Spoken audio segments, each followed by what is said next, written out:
Huwag baliwalain ang anumang kagat o kalmot ng hayop.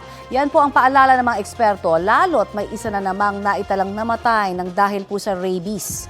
Balitang hatid ni Jonathan Andal.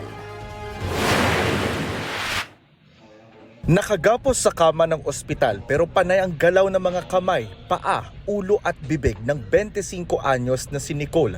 Nakapag-video pa siya habang kumakain pero halatang balisa na. Sumenya siya sa kapatid na iinom ng tubig pero pinatak-patak lang niya ito sa bibig gamit ang straw. Kita ko talaga yung hinga niya. Pag ganyan na, sabi ko, sir, sabi ko, may hika ka ba, nak? Sabi niya, mama, upo. Sabi ko, sige, uminom ka ng gamot. Sabi niya, mama, pag uminom ako ng gamot, malulunod na ako.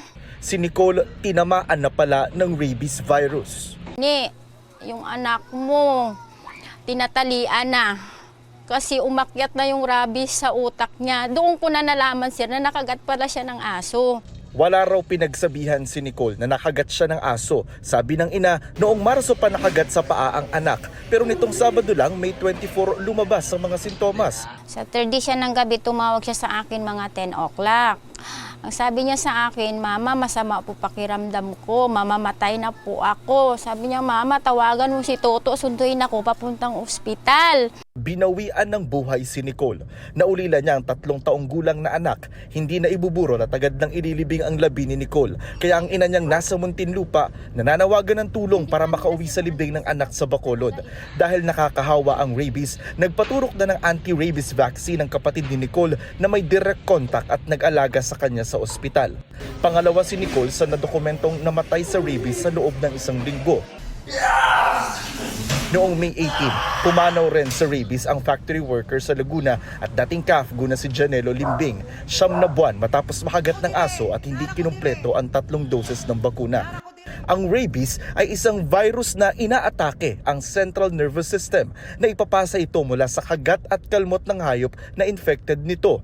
Base sa datos ng DOH, 426 ang naitalang kaso ng rabies noong 2024 at ngayong taon mula Enero hanggang March 1, 55 na ang naitala. Sabi ng World Health Organization, pwedeng umabot ng hanggang 1 taon ang incubation period o yung panahong nasa loob ng katawan ng rabies bago ito maglabas ng sintomas. Kaya huwag ipagbaliwala ang anumang kagat o kalmot ng hayop. Magpabakuna dahil nakamamatay ang rabies pero kaya ring agapan ng bakuna. Sa Quezon City, libre ang bakuna kontra rabies para sa mga lehitimong residente. Kung hindi, babakunahan pa rin naman ang pasyente kaso unang shot lang. Ang mga susunod na doses dapat doon na sa LGU ng pasyente para hindi raw maubos ang supply ng mga taga-QC. Kada araw, umaabot ng hanggang 300 ang nagpapabakuna sa QC kontra rabies.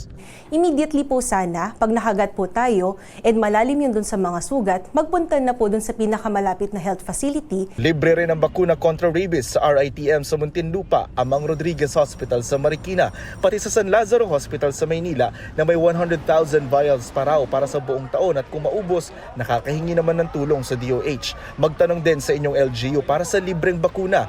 May animal bite treatment package din ng PhilHealth na nagkakahalaga ng 5,850 pesos. Sakop nito ang anti-rabies vaccine, anti-tetanus at local wound care.